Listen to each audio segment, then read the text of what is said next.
الرحمن الرحيم إنما يخشى الله من عباده العلماء صدق الله العظيم আজকে আমার মূল আলোচ্য বিষয় হলো দেশ স্বাধীনে উলামায়ে কেরামের অবদান ও বর্তমানে তাদের করণীয়।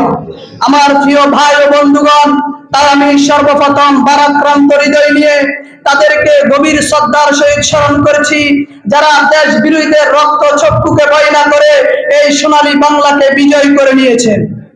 আমার প্রিয় ভাই ও বন্ধুগণ, এদের স্বাধীনে কি উলামায়ে কেরামের অবদান নাই?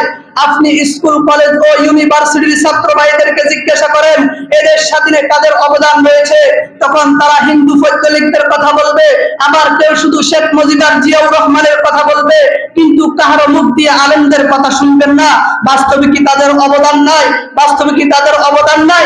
আপনি ইতিহাসের শুরু লগ্নের দিকে তাকান, যখন বাংলাদেশ এবং পাকিস্তান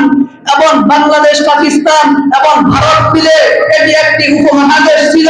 এই উপমহাদেশের মধ্যে ব্রিটিশ নামীয় স্বৈরাচাররা ব্যবসার নাম দিয়ে প্রবেশ করে মানুষের গলায় জিঞ্জির করিয়ে তাদেরকে গোলাম করে রাখার পায়তারা শুরু করলো। তখন শাহ আব্দুল আজিজ মুহাদ্দিসের নবী রাহমাতুল্লাহ আলাইহি তিনি ফতোয়া দিয়েছেন যে তাদের বিরুদ্ধে যুদ্ধ করা ফরজ। ওদিন যদি তিনি ফতোয়া না দিতেন তাহলে ভারত স্বাধীন হইতো না। ভারত যদি স্বাধীন না হইতো 1947 সালে পাকিস্তান স্বাধীন হইতো না।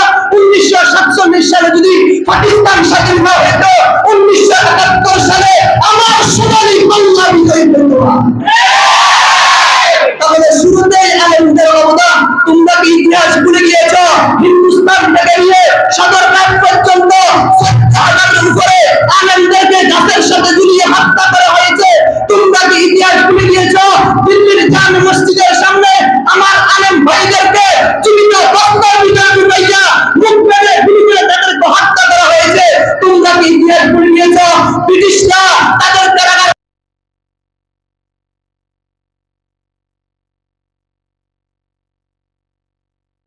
হত্যা করেছে, আর তোমরা বলছো আলেমদের কিসের অবদান? তোমরা আলেমদের অবদান এই জন্য স্বীকার করো না, আমরা বুঝি তোমাদের স্বার্থ নষ্ট হবে এই জন্য। আমার প্রিয় ভাই বন্ধুগণ, বর্তমানে আমাদের আলেমদের কি করণীয়? এখন বর্তমানে একটা করণীয়, সেটা হলো সংবিধান আমাদেরকে পরিবর্তন করতে হবে।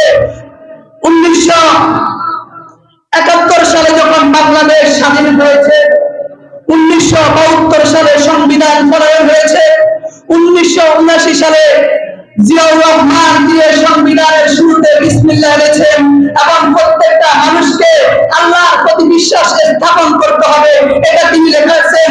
কিন্তু 2011 সালে এসে লেডিস ফরাউন এই সংবিধানকে এমন কাটাছিড়া করেছে, সংবিধান থেকে বিসমিল্লাহ বাদ দিয়ে দিয়েছে, সংবিধান থেকে আল্লাহর প্রতি বিশ্বাস স্থাপন বাদ দিয়ে দিয়েছে। তারা সংবিধানের মধ্যে সেকুলারিজম নিয়ে আসছে, তথা ধর্মনিরপেক্ষতা মাত্রা দেনে আমার রাষ্ট্রকে তারা ধর্মহীন বানানোর ষড়যন্ত্র করেছে। আমার প্রিয় ভাই বন্ধুগণ, এই সংবিধানের মধ্যে তারা সেকুলারিজম এনে আলিয়া মাদ্রাসার কিতাবগুলো থেকে নবীজিদের জীবনী বাদ দিয়ে দিয়েছে, সাহাবায়ে কেরামের জীবনী বাদ দিয়ে দিয়েছে, মুসলিম লেখকদের জীবনী বাদ দিয়ে দিয়েছে। তারা এই ষড়যন্ত্র করেছে কিভাবে আমার ভাইদেরকে নাস্তিক মুরতাদ বানাতে পারে সেটা।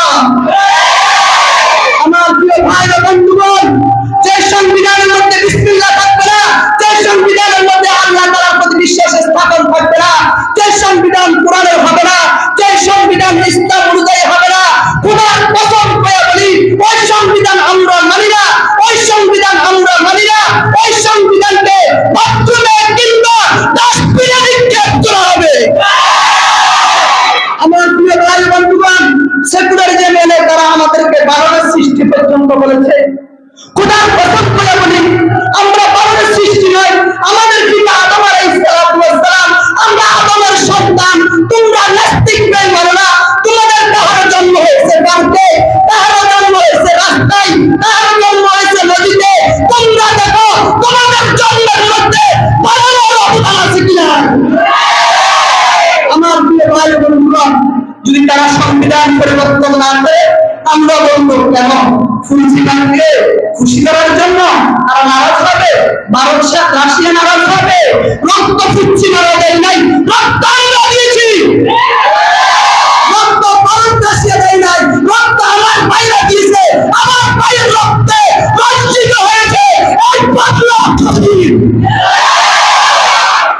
আমার প্রিয় ভাই ও বন্ধুগণ, এরপরে যদি তারা বলে আমরা মানবো তোমাদের দাবি কি, তোমাদের দাবির পিছনে লোক আছে, আমরা বলবো উলামায়ে দেওবন্দ যদি ডাকতে খোদার কসম করে বলি, টেকনাফ থেকে তেতুলিয়া, রূপসা থেকে পাটুরিয়া, না পূর্ব না পশ্চিম না উত্তর না দক্ষিণ, খোদার কসম 1 কোটি মুসলমান, না 1 কোটি নয় 2 কোটি মুসলমান আমাদের দাবির পিছনে একত্রিত হবে, একত্রিত হবে।